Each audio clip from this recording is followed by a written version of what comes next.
So Lydia, so for all the people who are watching this video, Lydia is our Student Senate President this year. She was actually the Student Senate Treasurer last year. She's really involved in a million things on campus. But it's fun to get to talk to, I get to see Lydia all the time, but a lot. But it's really fun that you decided to join me on these Bobcat Takes Care videos. I appreciate it. Yeah, I'm super excited. It's always fun hanging out with you, Jenny. So you have been in Athens, right, this whole time? Yes, I have. Okay. Yep. Did you go anywhere on spring break? I forget. No, so actually, I was supposed to lead a trip to San Diego, and it got canceled beforehand because That's of right. COVID-19. So I'm happy. I think it was the right decision because I can't imagine being stuck in California since LA got hit really, really Yeah. badly. So, And if you uh, would have gone, you might have actually been stuck there, or at least it would have been difficult.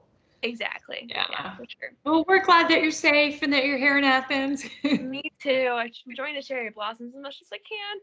So, Yes. Yes. They're on I don't know if you've noticed, but on the Ohio homepage today, they changed it to the cherry blossoms. I haven't seen that, but that's great. It's really nice. So, one of the things that we're doing with this Bobcats Take Care, which is bobcatstakecare.ohio.edu is the website, is that people are sharing like uplifting stories or just advice that like how to move on kind of during this crisis, how to learn online, how to teach online. I mean, as a student senate president, you're getting a lot. And I know you were involved in a lot of meetings and you were doing a lot of work in these last couple of weeks. But if you just kind of sit and reflect, like, what's your advice for Bobcats? Like, what are you telling students? Yeah, it's hard. I mean, this is not an easy situation whatsoever, and I think really what I've been telling my friends, my family, my sister's also a Bobcat, so being able to kind of talk it out with each other and feel how we're feeling. And I think one thing I've heard a lot from my friends is like I feel guilty for feeling the feelings I have for commencement because there's people in the world that are taking a much bigger hit than we are right now. But I think it's important to realize your feelings are valid, and this is still a really important part of your life. College is where you define yourself, and you have great friends and great community in Athens, and just being in Athens in general. And I'm just so grateful to be here. But I think really kind of recognizing that your feelings are important and you should validate them and have friends in a community who do validate them, but also kind of feel the feelings and then go on and find like things that like little things you're grateful on for every day. Like I'm grateful I'm still in Athens and being able to live with all my best friends. So just trying to take a little positives and hopefully Yeah. making it a little bit better. So I think that's really important for all the seniors out there because you're right. Because people really want to have their commencement and they're crushed and disappointed that it's not going to be in May the way we thought it was going to be. right. And so I hadn't really heard of anybody talking about feeling guilty about that, but it makes sense. It makes Yeah. sense that people would feel bad because people are dying across the world. I shouldn't be whining about my commencement. That's Right. not what it is. It's validating the fact that this is really, really hard and it's not what you thought the end of your college career was going to be. Exactly. As Yeah. like some people said, it's so anticlimactic because on May 2nd we're like, oh, I guess we're done. And being able to hopefully celebrate with some like friends over FaceTime or Yeah. texting or whatever Yeah, floats your but we're boat. still planning on having a great commencement. So we Exactly. just need to look forward to that whenever we're able to have it. No, for sure. I'm like, Yeah. it's gonna be like a little mini reunion when it does. So I'm really excited whenever it gets scheduled. Yeah, that's true. Because we still don't know yet, because we're still living through this.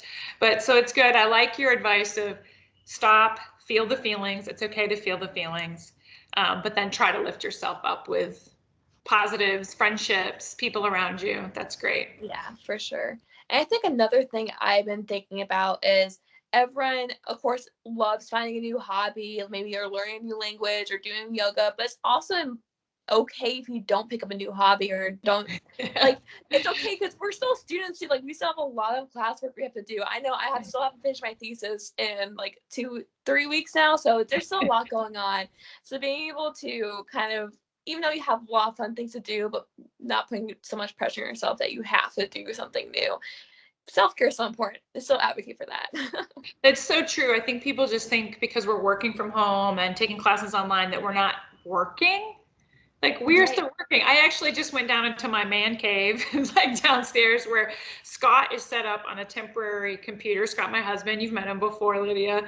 He's on a temporary computer and he's teaching his fourth graders. So he's doing that. And then my Bobcat first year student, Brian, is down on his computer and he's on the internet doing stuff. So I go down and I'm like, hey, I'm going to be recording this video with Lydia. Can you not be on the internet right now? And Scott's like, I'm in a Zoom meeting with my fourth graders. And Brian's like, Mom, I'm in a Teams chat. I'm working on homework right now with my group. And I'm like, okay, yeah, you're right. Everybody needs to be doing this all at the same time. We're just lucky that we have good internet because so many people don't. Right, exactly. And I'm really grateful to have good internet here in Athens, but I know lots of my different friends who don't have good access to internet. But I think lots of professors are doing their best to accommodate that. I'm taking my last gen ed right now, women's and gender studies, and my professor, she's great. She was able to do voiceover PowerPoints, so it's definitely like less than doing a video, so Right. a live video, so less data, I guess, or less Wi-Fi usage. Don't understand technology, so I don't know the term for that. You're not that kind of scientist. No. So, but it's still like nice to figure out different ways we can accommodate all students, which is really good right now. I think that's working. I'm grateful because Brian last year for the holidays asked for really good internet. Like that's the only thing he asked for. So we upgraded our internet last year in December because that's what he wanted for Christmas. And so I'm like, oh my gosh, I'm so thankful that he did that because Seriously? I don't think all three of us would be able to be doing these things. No. If he hadn't asked for that and we hadn't given it to him. So wow. so Great fun. forethought. So I think it's time. I don't know if you know that we've been doing these face chats or team chats with students. I want to say FaceTime and then Teams chat, and it just kind of like meshed it together. And we have been doing a stay-at-home scavenger hunt. Yes. The scoreboard so far, because it's like students against Jenny, the scoreboard so far is Jenny 3, students 1. Wow. Okay, I feel pressure right now. I know. But you are in your apartment, which is probably like you have a lot of things around you. So Yeah, hopefully you're going to be able to like grab and go. So you're on your phone, right? I am. Okay, you ready? You represent ready. students all the time. So like this should not be that big of a deal. Okay. Okay, so our thing is a roll of toilet paper. All right, go. Go. Okay. All right, gotta get to the bathroom. Got my Oh, you won! I was looking really close to my linen closet. Oh, Lydia, you represented. You brought students back to 2. Ooh, woohoo, guys. Keep up. I love that we got toilet paper. That's hilarious. I know. I'm grateful. We got toilet paper right before everything happened, so we were already stocked.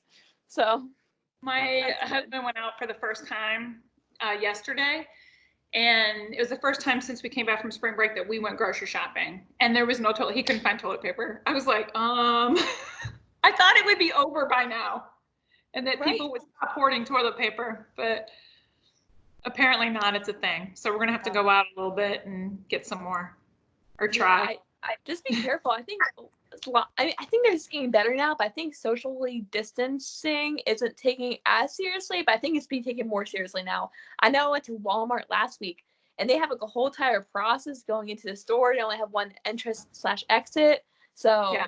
it's definitely They're they're doing taking the best. great precautions. Well, we are taking a lot of precautions too because anything that wasn't perishable, the perishable stuff, we brought in, he kind of wiped down, he was washing his hands constantly, and then anything that wasn't perishable, we're like leaving in the garage for like the 36 to 48 hours. Wow. So yeah, he loves this kind of stuff. So this is he's ready for his like bunker. He's got it. I just can't believe that we don't have toilet paper, but I think we'll be fine. I hope so. We got plenty of rolls until I think the next batch comes in. There you go. All right. Well, this was fun, Lydia. I appreciate you joining me on this call. Yeah, thank you, Jenny. And good job. Way to represent the student body. Way to get a win. I'll see you later. Awesome. Thanks. Yeah, see ya. Bye. Bye.